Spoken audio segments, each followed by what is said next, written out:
The election is not a referendum, it's a choice. It's a choice. Look at what I've inherited and what I've done, and look at what they're offering. Welcome back. President Biden may want to frame this election as a choice and not a referendum.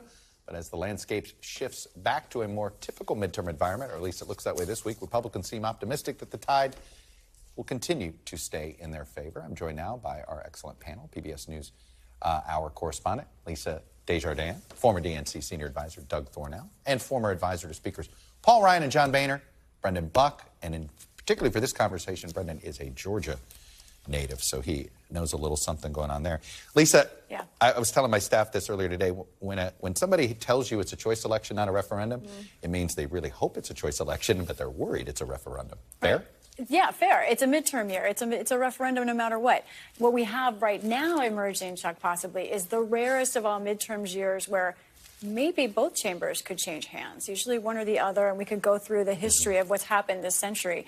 The House changes hands more often in a midterm year than the Senate. But right now, with the way the winds are blowing, I'm talking to my Republican sources in the Senate, they're starting to think about committee chairmanships in the Senate. All of that is happening, so it could be a very rare year. We'll see. Brendan, I was joking with somebody. I said, there's a lot of exuberance. I got to ask Alan Greenspan, is it rational or irrational? This is the week that I had a lot of my Republican sources I trust are going, we're going to win 5 seats in the Senate. Yeah. We're going to win 40 seats in the House. You're like, well, don't believe that. Yeah. I mean, it is something, clearly something turned this week, and it seems to be economic related. Sure, and it's political gravity. Like, looking at the environment, looking at Joe Biden's approval rating, looking at inflation and gas prices, this should not be a close election. And the fact that... But for Dobbs, I think we would already have been in this. But for Dobbs and in the Senate's poor candidates, frankly, I think is giving Democrats a lot of opportunity. So I think we're finally, we're here. We're at the last moment, and the environment typically wins out. And so I think that's what you're seeing. Republicans or voters are waking up and saying, what matters to me? People tend to vote based on things that matter to them most. Not to say that Dobbs is not important, but when you are facing inflation and gas prices every single day, you tend to vote on what impacts you, and that's what you're seeing. And Doug, I want to put up another marker that I think has been overlooked. I was stunned by this in our CNBC poll, and I want to put it up here. 66% of Americans now have some money in the stock market.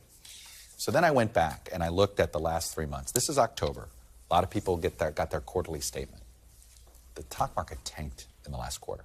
Now, the last month, the stock market's up. But the point is, I was always skeptical the stock market had an impact on people's on voters. 66%, though, have money in the stock market. I can't help but wonder, did that have an impact?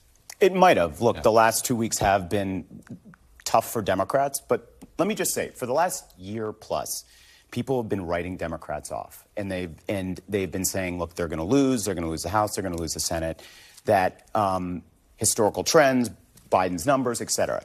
Republicans have not knocked us out yet. And we're still around. And if you look at race by race in these Senate races, the races that Republicans need to win, they're awfully close or Democrats have a lead. So that tells me that, look, there are still voters who are looking at both parties. And yes, the economy isn't great. But they're also looking at the choice of the Republican. And you've got people like Blake Masters, you've got Dr. Oz, you've got Carrie Lake. And they just don't reflect the values of a lot of these voters. They're scary, they're extreme, they're dangerous. And that's why these races are still very close. And our candidates are really, really strong. Raphael Warnock is running a great race. Right. Mark Kelly is running a great race. Candidates matter. So, yeah, I hear your point on the 401k stuff. But I think people are also factoring other issues, a lot of character issues. Well, and Lisa, in fairness, like I said, in October of 2020, Pelosi was talking about gaining seats. And they lost seats, right? In October of 18, Democrats thought they were going to hold on to the Senate, hold on to Missouri and Indiana, and maybe even pick up a seat or two. And I remember in October of 16, my goodness, I think 350 electoral votes people were talking. And again, in October. So the worms turn quickly in this environment. That's right. An election I've been thinking about that Democrats might want to think about, their hope is for a 2006 kind of election where you have to run the table. In that case, they were taking over the Senate. Jim Webb won in Virginia. A lot of those kinds of things were happening. I do think Democrats are better at running the table in the Senate. I think the House is a different battleground. But I think they've got some difficulty demographically as well in the place we just heard from Garrett in Nevada. That's where I'll be next week. I agree with you. I think it is the most important state, not just race. They've got 3 congressional races. They do. Demographics changing. Hispanics. It is a group that is trying to find kind of their soulmate politically. And Democrats have not really been able to seal that deal with Hispanics. You know, Brendan, you've seen both sides of this. You've seen when your party, you've had to be on the side of taking the thumping. When you're in that midst, and you kind of know you're losing, when you hear is it denial when the leaders say, no, we still got time, or is this just what you have to say? Yeah, I mean, I saw Biden going out today is clearly a panic. He didn't necessarily look panicked, but the fact that he's out there doing that is a show that he knows things are bad. And he can't go out into a lot of places in the country. A president would usually go hit the campaign trail and be in races that matter, but he's not popular enough to do that. So he's trying to, and it was actually kind of sad. Like, this is a choice election. Trust me. No, it's not. The people are voting largely based on him and his unpopularity.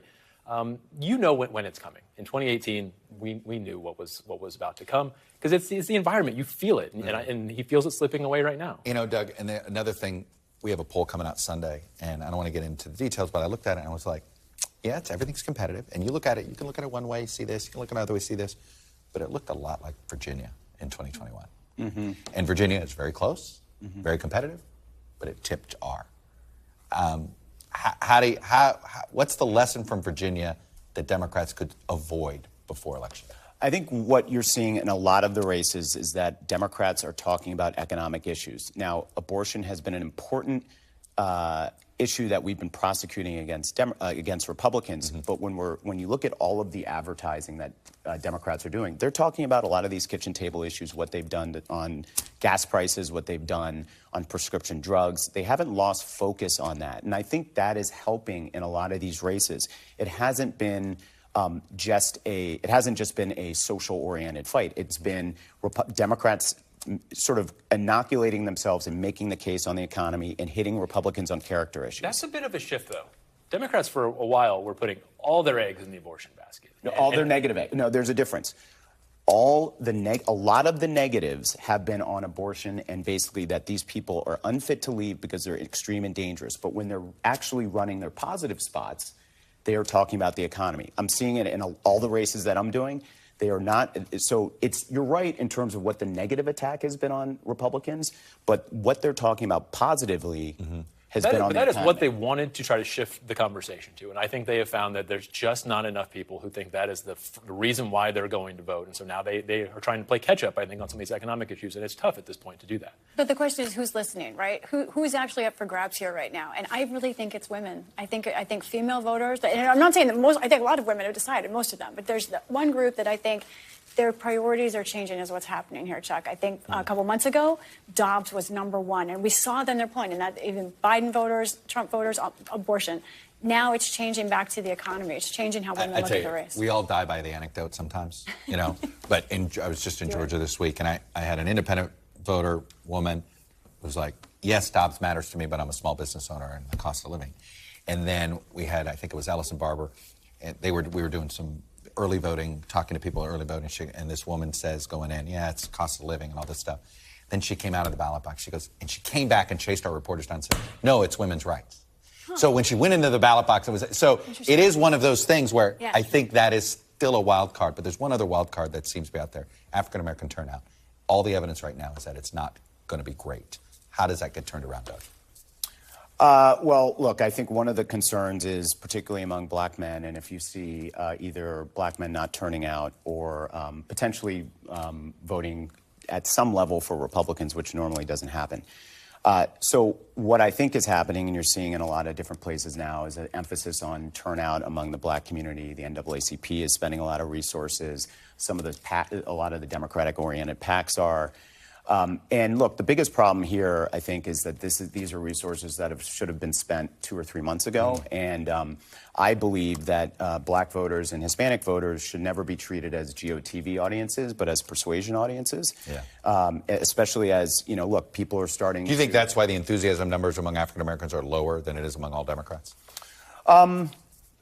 No, I think it's because of frustration with the system. I think it's frustration with a sense that maybe things aren't getting done as fast as we would like. And but I do think it's important for Democrats, and I've always believed this, that you have to talk to voters early and you have to make a case, and you can't wait until the last 4 or 5 weeks. I have heard this from a lot of Democratic consultants. They now, like, yeah, we get it with the Latino vote. We blew it. We got to stop treating them. We got to treat it. Well, some candidates aren't. I mean, look, like there are candidates like Mark Kelly who has been talking, who've been running a very effective, aggressive Hispanic campaign, Spanish language TV, and that's making a difference in that race. And he's not talking about immigration. He's talking about economic economy. issues. Right. Family anyway, issues. All right, Yeah. Lisa, Doug, Brendan, you guys were terrific. I got to go. Thanks for watching our YouTube channel. Follow today's top stories and breaking news by downloading the NBC News app.